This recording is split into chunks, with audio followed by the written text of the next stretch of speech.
Hey everyone, and welcome to another FS Elite interview here at FSExpo 2019. I am joined by my good friend Edson from the newly founded Parallel 42. Hi Edson, how are you doing? Great, thank you. How are you?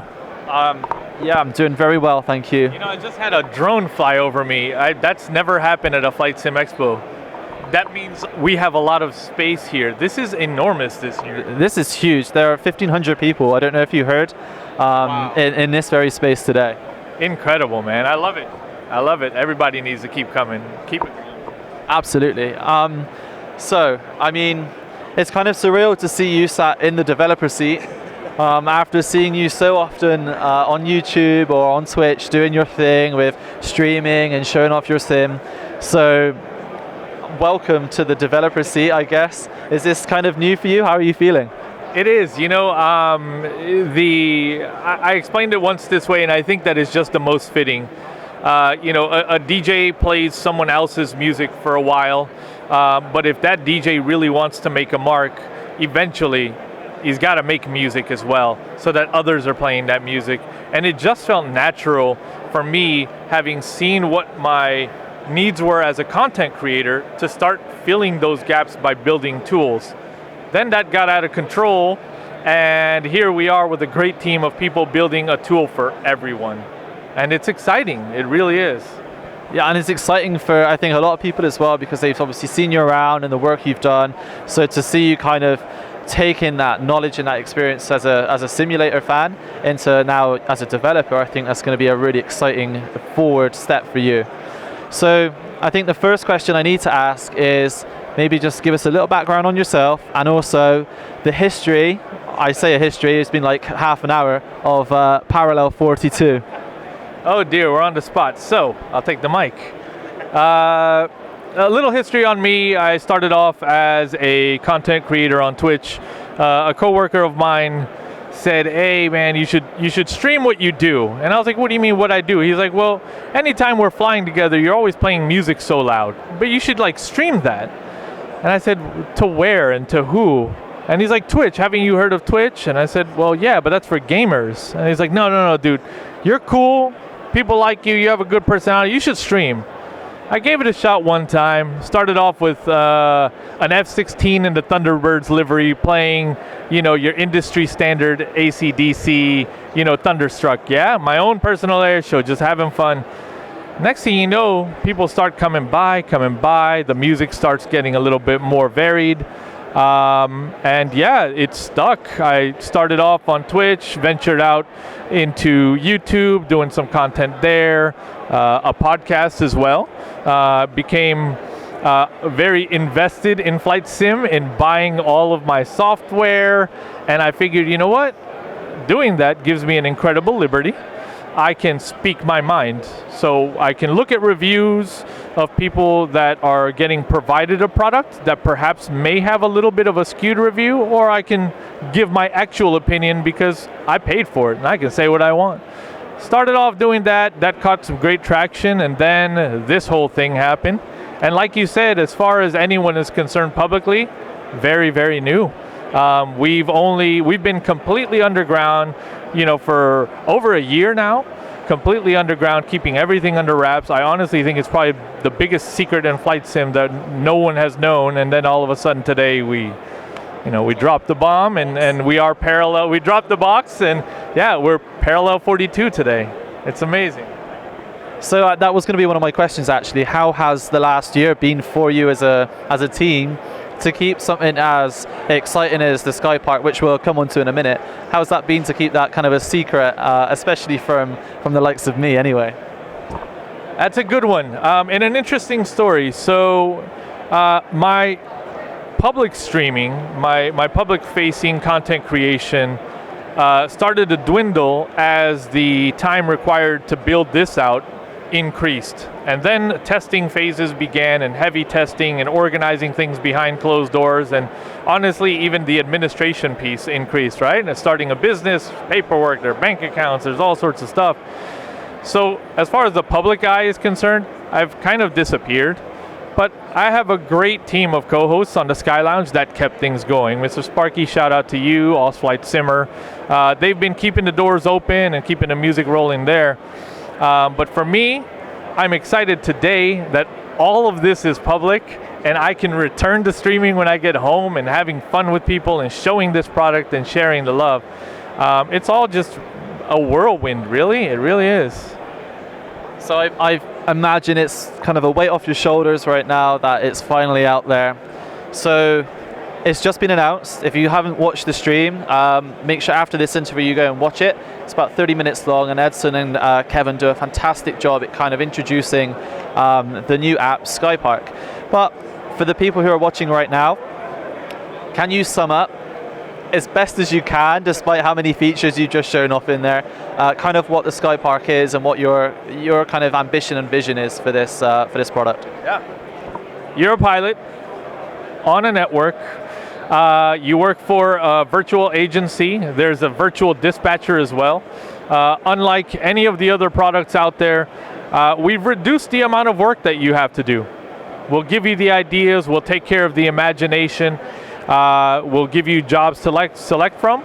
You manage those on a virtual tablet within the simulator called the Skypad, or you can use a real tablet or a third display or your phone like the one in my pocket and access your data from absolutely anywhere. You manage your stuff in there. We've got a flight tracker, a job browser, and what we call Skyblogs, literally a revolutionary way to look at your memories of flight. To me, everything is visual. I mean, you've seen my shows. It's all about production value and visuals.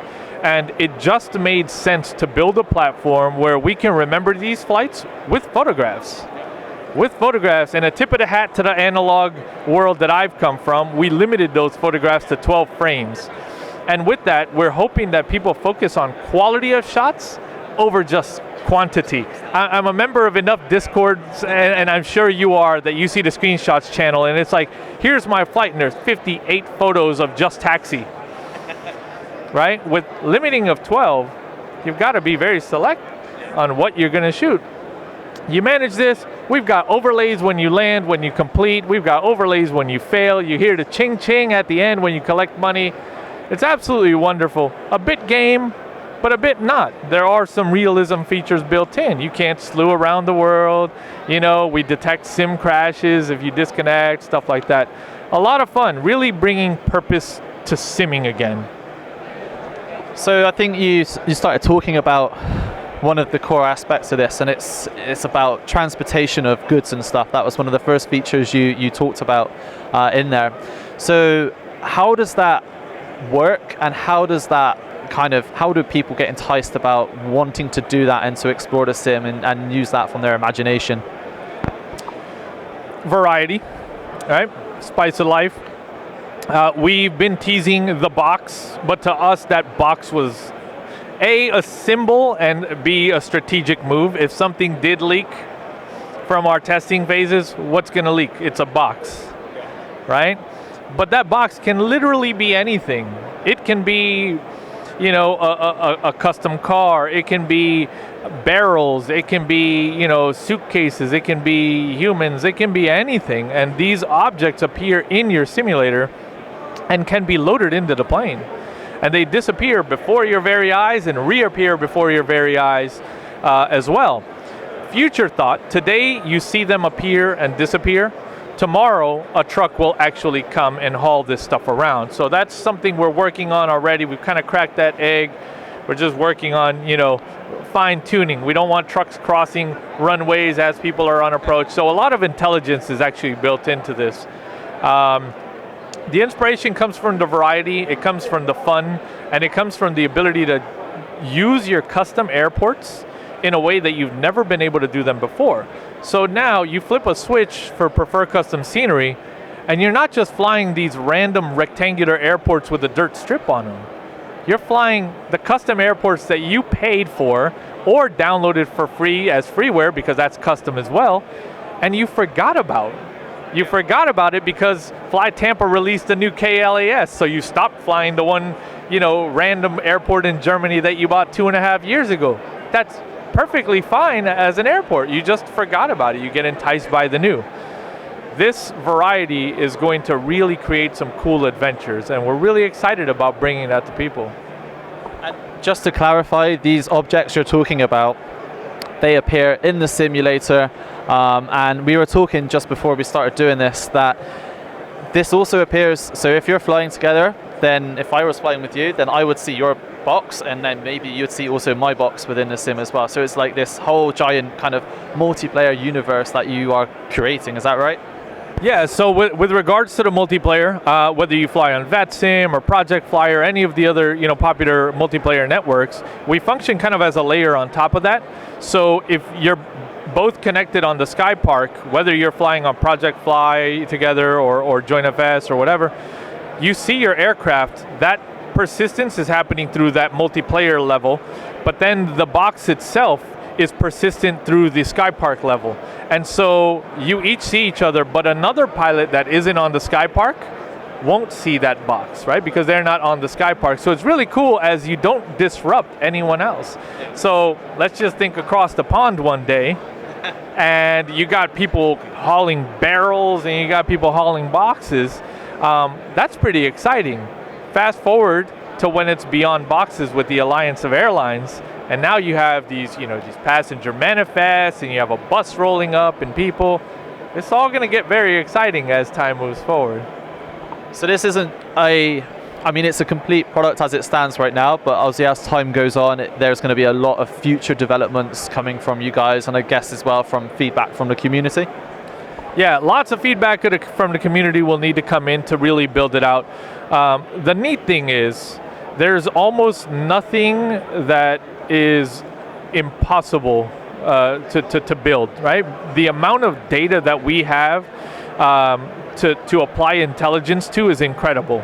Yeah, so, what if we have, different maintenance fees for different types of landings? Yeah, we can do that. What if you can remind me to fly in my favorite, to my favorite airport because you knew I used to fly there a lot, but I stopped? Yeah, we can do that. I mean, anything is possible. So we're 100% open to community feedback with ideas, and especially for missions, right? So we're going to handcraft missions that will place objects on the ground for people to haul around, for people to experience, tours as well.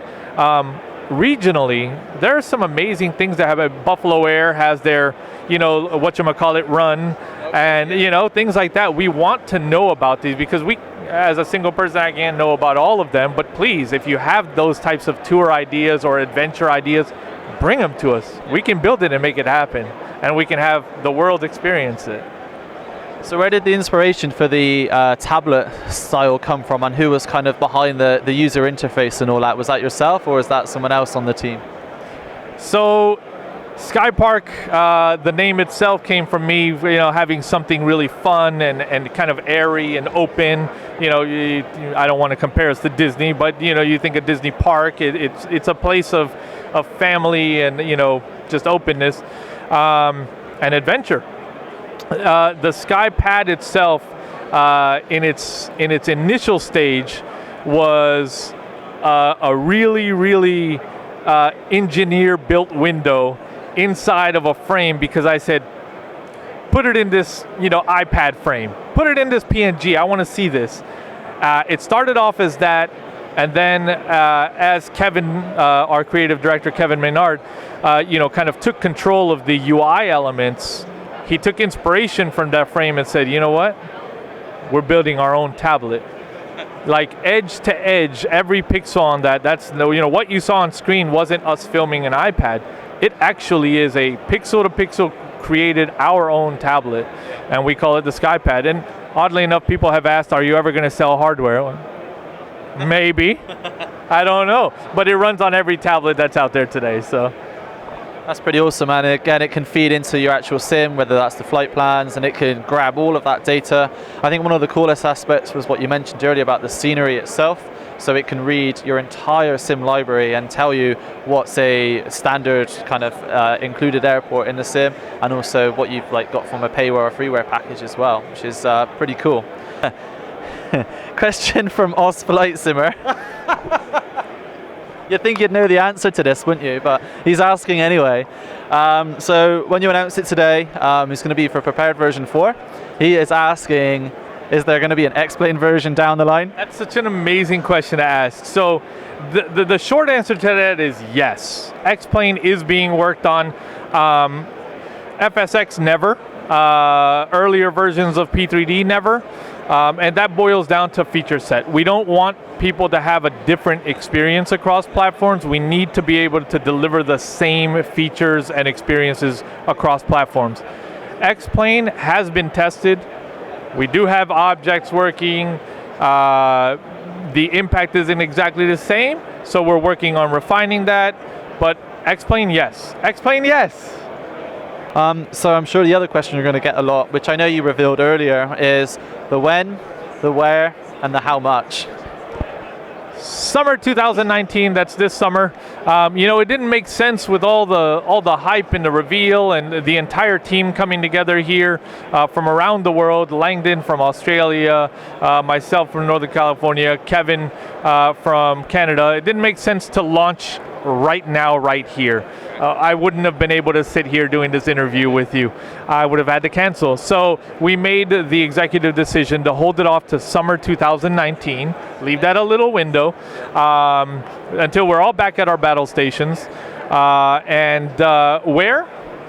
Orbex Direct. It's actually live on the store now with a lot more information on the page. So we're really excited about that, to be a developer, an independent developer, distributing through the beautiful one-click Orbex platform. Right. That's amazing and a real honor, really. And the cost? Cost. Subscription model, $14.95 AUD. That's just under $10 US a month. Handcrafted adventures, always dynamic, always unique, always growing. So it's not one of these things where it's like you're paying for the same all of the time, right? Lots of dynamic content in here and hand-created things. Excellent. Well, I think that's all the time we have today, because I know you're eager to go over and actually start showing people your phone and your tablet and all of the cool stuff that you guys have been working on. And you're about to get it out, aren't you? Yeah, most definitely. Here, let's have a quick look. We'll show just how quick and easy the Skypark is. I mean, that's. So this is on your phone right now. It's on my phone, and this is my simulator at home.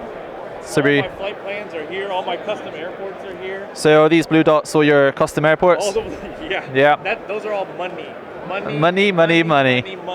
And how cool is it to see how much money you spent and decide to actually fly there instead of the boring airports? And this is what's installed right now. This isn't just what you own. This is installed in the sim. Installed in the sim and live right now. So we can ditch Google Maps at last to figure out where I've installed this one. Excellent. Yep. That's it. And I'm sure people will find adventures all over the world. We've got them plotted out for you, or you can custom request your own as well.